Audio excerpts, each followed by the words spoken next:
Sejam bem-vindos ao programa Conversa com Humanistas. Eu me chamo Cauã e o tema do programa de hoje será Globalização e Migrações. Para dissertarem sobre o tema, temos hoje conosco um historiador, o Portela, temos uma geógrafa, que é a Lorena, temos um filósofo, que é o Gustavo de Castro, e temos também uma socióloga, que é a Amanda. E para começar, a adentrar o assunto, vou passar a palavra para o historiador Portela, que poderá nos explicar um pouco mais sobre a história da globalização. Então, a globalização ela é basicamente a união desses mercados, de diferentes países e a quebra da fronteira que existia entre esses mercados. Com o fim da Segunda Guerra Mundial, os Estados Unidos e a União Soviética sobressaíram e acabaram se tornando as maiores potências mundiais, o que acabou gerando a Guerra Fria.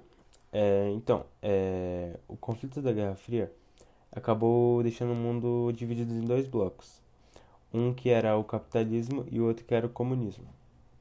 Essa disputa acabou ampliando muito o desenvolvimento da globalização, visto que os países entraram em uma corrida tecnológica, trazendo grandes inovações para a sociedade.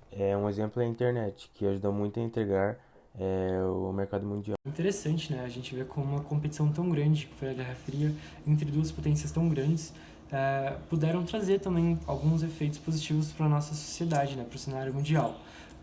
Como foi as migrações, né? Que se tornaram mais acessíveis durante o século passado. E para adentrar um pouco nesse assunto, eu vou passar a palavra, vou direcionar a palavra, né, para a geógrafa Lorena. Bom, durante o século XXI, o cenário mundial foi um tanto quanto caótico, como a gente bem sabe, e alguns fatores como as guerras mundiais e o nazismo, eles contribuíram para que a questão das migrações, elas se fragilizassem, se intensificassem. E apesar dos migrantes eles existirem há muito tempo, eles receberam o enfoque necessário apenas quando eles se tornaram um problema para o continente. E com o fim da Segunda Guerra Mundial e o avanço da globalização, as relações internacionais elas se tornaram mais frequentes, assim como o acesso à informação. E isso fez com que as migrações fossem mais viáveis e mais seguras. E como elas se tornaram mais viáveis e mais seguras, você poderia nos explicar um pouco mais como está o cenário de migrações atualmente no século XXI? Bom, quanto a isso, com o fim da Guerra Fria e a ascensão do capitalismo, os números de imigrantes no século XXI aumentou consideravelmente, chegando em mais ou menos 272 milhões no ano passado, em 2019. E segundo as Nações Unidas, os países com mais frequência de destino são Estados Unidos, Alemanha, Rússia, Reino Unido, entre outros países. E os fatores que influenciam para a imigração das pessoas são vários, como desastres ambientais, perseguições, fatores étnicos, sociais e também as guerras. Só que o fator que mais influencia na imigração é o fator econômico, que as pessoas elas vão atrás, digamos, de oportunidades, um trabalho, melhores condições de vida para sua família em outros países. Então, como a Lorena, que foi nossa geógrafa, citou no começo da discussão, ela falou muito sobre o século XX e os grandes conflitos que ele teve, né? Que foi um século um tanto quanto caótico. E, bom, levando em consideração esses conflitos que ocorreram, dá para se perceber o quão longe que a humanidade pode chegar, né? A ponto de construir armas para se autodestruir. Então, graças à Segunda Guerra Mundial, a esses conflitos, só foi depois da Segunda Guerra Mundial que o existencialismo se popularizou.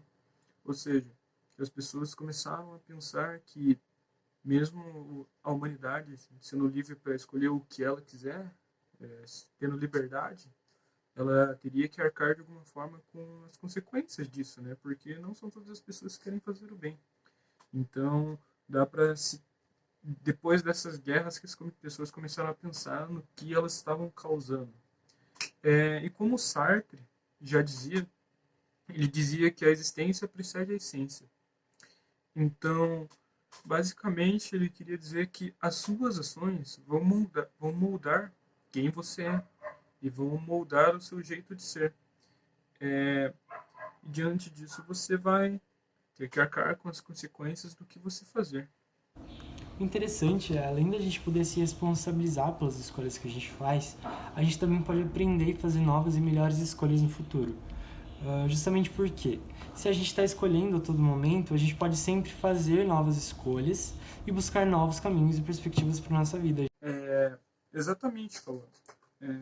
Você para pensar, Sartre já dizia que nós estamos condenados à liberdade. Mas você pensa, como assim condenados à liberdade? Sendo que nós somos livres. Mas você parando para pensar, se nós temos liberdade para fazer nossas escolhas e decidir o que nós queremos fazer, nós também temos que arcar com as consequências dessas escolhas, entendeu? Então, tudo depende de um ponto de vista. Tudo depende de um ponto de vista. Então, do mesmo jeito que você tem uma liberdade para fazer uma escolha que você quer, uma escolha legal, você vai ter que arcar com as consequências dessa escolha no futuro. Bom, agora para finalizar a nossa conversa, eu gostaria de chamar a socióloga Amanda, que poderá relacionar um pouco esses conceitos que a gente discutiu e mostrar um pouco mais o ponto de vista da sociologia sobre eles. Bom, na sociologia, a questão de globalização e migração se envolve especificamente na integração de culturas. Temos um conceito muito legal chamado de hibridismo cultural, é quando uma ou mais culturas se misturam formando uma nova cultura. Com o surgimento da globalização, a possibilidade de comunicação entre países se ampliou bastante, consequentemente, a transmissão de valores culturais. A internet contribuiu bastante para que isso ocorra, já que com o contato entre culturas diferentes se torna acessível, sem uma integração territorial. É legal também o que o filósofo falou sobre o Sartre, sobre a liberdade de nossas escolhas, visto que com o aumento de refugiados e de imigrantes do século XXI, problemas como racismo, discriminação e xenofobia também foram evidenciados. Falar sobre como as nossas escolhas humanas podem ser mutáveis traz esperança para que a humanidade possa se responsabilizar pelos seus erros e aprender com eles. Bom, esse foi o programa de hoje, Conversa com Humanistas. Eu gostaria de agradecer a participação dos especialistas por estarem conosco e também a sua. Até o próximo programa. Obrigado, até mais.